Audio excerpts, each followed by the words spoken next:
안녕하세요. 인생 후반전을 응원하는 연금 사랑방입니다. 이곳에서 좋은 정보를 얻어가실 수 있도록 열심히 노력하겠습니다. 작년 10월 정부에서 발표한 국민연금 종합운영계획안에는 국민연금 감액제도를 일부 개편한다는 내용이 있었습니다. 오늘은 불합리한 감액제도가 언제쯤 폐지될지를 예상해 보았습니다. 시청 전 구독 및 좋아요 부탁드리며 끝까지 시청 부탁드립니다. 여러분의 성원은 영상 제작에 큰 힘이 됩니다. 감액제도 폐지에 대한 내용을 설명드리기 전 국민연금과 기초연금에 대해 간략히 정리해 보겠습니다. 기초연금은 만 65세 이상이고 소득 하위 70%에 속하는 국내 거주자가 받는 연금으로 2024년 현재 최대 33만 4천 원을 매달 25일에 받을 수 있습니다. 반면 국민연금은 정부가 운영하는 공적연금으로 개인이 소득활동 시 납부한 보험료를 기반으로 나이가 들거나 갑작스런 사망 또는 장애로 인해 소득활동이 중단된 경우 지급되는 연금입니다. 많은 분들이 궁금해하는 국민연금과 기초연금에 관련된 감액제도는 세 가지입니다. 첫 번째 소득력 전방지 감액, 두 번째 국민연금 감액제도, 세 번째 국민연금 부부감액제도 이렇게 구분할 수 있습니다. 우선 첫 번째 소득 연전 방지 감액제도 개정을 말씀드리겠습니다. 국민연금 가입기간이 10년 이상이면 받을 수 있는 국민연금을 수급, 개시 시점에 소득이 있는 업무에 종사하면 수급기간 개시일로부터 5년간 국민연금이 최대 50%까지 감액되는 것을 말합니다. 예를 들어 쉽게 설명드리면 올해 만 64세인 이순신님은 국민연금을 월 100만원 받을 예정이었습니다. 하지만 현재 본인의 근로소득과 사업소득의 관계가 286만 천원을 초과하기 때문에 국민연금 개시 시점부터 5년간 국민연금 월 100만원의 최대 50%인 50만원까지 감액될 수 있는데 이것이 바로 소득력 전방지 감액제도입니다. 하지만 이번에 발표된 제5차 운영계획안이 국회를 통과하면 이제 개인의 소득이 아무리 많더라도 국민연금이 감액되는 국민연금 감액제도는 완전히 없어지게 됩니다. 고령 인구의 고용률이 점점 높아지고 있는 최근 상황을 고려한다면 어르신들께는 굉장히 좋은 소식이라고 할 수 있습니다. 다음 국민연금과 기초연금에 관련된 감액제도 두 번째는 국민연금 연계 감액제도입니다. 사실 기초연금은 박근혜 정부 출범 초기인 2014년부터 확대 시행되면서 소득 하위 70%에게 월 20만원까지 지급하기 시작했습니다. 2018년부터 월 25만원으로 오르는 등 단계적으로 매년 물가 상승률을 반영해 인상되었고 2021년 30만원을 거쳐 23년에는 32만 3,180원이고 올해는 33만 4천원까지 지급되고 있습니다. 하지만 이런 기초연금에는 국민연금 가입자에게 크게 불리한 조항이 있습니다. 국민연금 가입기간이 길면 길수록 기초연금을 더 많이 깎는 이른바 기초연금과 국민연금의 연계감액, 즉 국민연금 연계감액이 바로 그것인데요. 지난 10월 30일 보건복지부에 따르면 기초연금제도 개편을 논의해온 보건복지부 산하 기초연금 적정성 평가위원회가 최근 내놓은 보고서에서 이런 감액제도가 국민들의 공감이 떨어지는 제도인 만큼 제도를 손질해야 한다고 제안해 실현 여부에 관심이 쏠리고 있습니다. 직장을 다닐 때 쉬지 않고 오랜 기간 다녀 국민연금을 받았는데 많이 받는다고 소득 기준으로 산정되는 기초연금을 감액한다면 그 허탈감은 매우 클 것입니다. 또한 이러려고 국민연금을 계속 내왔나라는 자괴감까지 들 수 있으니 반드시 개선을 해야 하는 제도로 생각하고 있습니다. 실제 제 영상 댓글에 많은 분들이 이러한 불합리에 불만을 토로하십니다.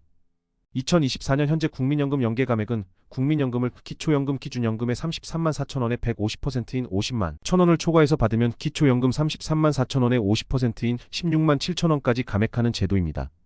구체적 예를 들면 국민연금을 50만원 받으면 기초연금은 대략 3만원 감액되며 연금액이 70만원일 때 6만 5천원 감액, 연금액이 90만원일 때 9만원 감액, 국민연금이 100만원일 때는 기초연금이 9만 7천원 정도 감액되고 있습니다.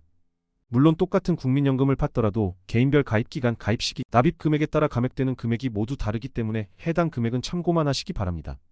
더 쉽게 국민연금 연계감액 계산을 하고 싶다면 국민연금 가입기간이 11년까지는 기초연금의 감액 없이 전액받을 수 있지만 가입기간이 12년을 넘으면 1년씩 길어질수록 기초연금이 약 1만원 정도씩 줄어드는 것으로 보면 됩니다.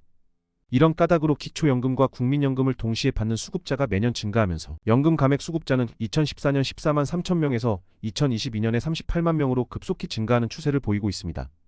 따라서 기초연금과 국민연금을 연계해서 감액하는 방식을 두고 기초연금 도입 방식부터 논란이 끊이질 않았는데요. 위에서 말씀드렸듯 연계 방식이 복잡하고 국민연금 성실가입자의 불이익이 커져 자칫 국민연금 장기가입 동기를 떨어뜨리는 부작용을 낳을 수 있는 등 공정연금제도 전반에 부정적 영향을 줄 수 있다는 것입니다. 실제 기초연금을 40만원까지 인상하면 국민연금 가입을 중단할 의향이 있다는 비율이 33.4%에 달합니다. 국민연금 연계 감액제도가 비합리적이라는 의견도 과반에 이르고 있는 상황도 연계제도 개선을 압박하는 요인이라고 할 수 있습니다. 이에 보건복지부 산하 기초연금 적정성 평가위원회에서도 기초연금 도입 배경을 고려하면 국민연금과 기초연금 연결 필요성에는 공감하지만 연계 감액제도 과정에서 국민의 거부감과 불만이 초래되고 있어 해소할 필요가 있다고 밝혔는데요. 실제로 윤석열 대통령도 지난 대선 과정에서 국민연금 연계 감액을 조정해 어르신들께서 기초연금을 조금이라도 더 받을 수 있도록 하겠다고 공약했던 만큼 이번 공정연금 개혁 과정에서 국민연금 연계 감액제도 또한 반드시 폐지되어야 할 것입니다. 4월 총선이 끝나면 정부에서 발표한 연계 감액 해지 법안이 발의되고 24년 하반기 정도 여야 합의로 통과될 가능성이 매우 큽니다. 이를 연계 감액을 실현하기 위해 예산이 필요합니다. 따라서 법안이 통과되고 복지 예산이 확보된 이후 시행될 가능성이 높기 때문에 실제 시행 시기는 25년 1월 이후가 될 가능성이 높습니다. 하지만 이번에 발표된 5차 국민연금 종합운영계획안의 내용을 보면 많은 어르신들께서 원하시는 기초연금 전체 지급은 25년에도 불가능할 것으로 보여지는데요. 참조로 22년 기준 624만 명이 기초연금을 수령하고 계십니다. 또한 기초연금에 편성된 예산은 22년 기준 대략 22조 원 정도가 됩니다. 만약 전체 지급이 이루어지려면 5조에서 6조 원 정도의 추가 예산이 필요합니다. 현 복지 예산의 규모로 볼 때 쉽게 증액하기 어려운 큰 금액입니다. 또한 국민의 의견을 수렴한 연금 개혁안도 함께 발의 및 시행 예정입니다. 아시다시피 주요 사항은 여론조사를 통한 의견을 수렴해야겠지만 신9세대 간 연금 분리를 통해 낸 만큼 받는 형태로 방향이 흘러갈 것 같습니다. 위사항은 여러가지 복잡한 상황으로 인해 신속한 정책 추진이 어렵다면 국민연금, 연계 감액 등과 같은 불합리하고 많은 국민들이 불합리하다고 느끼는 사안만이라도 먼저 추진할 수 있어야 할 것입니다. 요약합니다. 국민연금과 기초연금에는 3가지 감액제도가 있습니다. 첫째 소득력 전방지 감액, 둘째 국민연금 감액제도, 셋째 부부 감액제도입니다. 최근 제5차 국민연금 종합운영계획안에서는 국민연금 감액제도가 발표되었는데 새로운 계획안에는 불합리한 감액제도는 개선될 것으로 예상됩니다. 국회 통과 예산 편성이 선행되어야 하기 때문에 빠르면 25년 1월부터 시행될 것으로 예상됩니다. 오늘 말씀드린 내용 중 궁금하신 부분이나 의견이 있으시다면 댓글 남겨주세요. 영상 제작에 적극 반영하겠습니다. 영상을 보시는 여러분들이 항상 건강하고 행복하셨으면 좋겠습니다. 여러분은 소중하시니까요. 내용이 도움되셨다면 구독 및 좋아요 부탁드립니다. 다음에 더 좋은 영상으로 찾아오겠습니다. 감사합니다.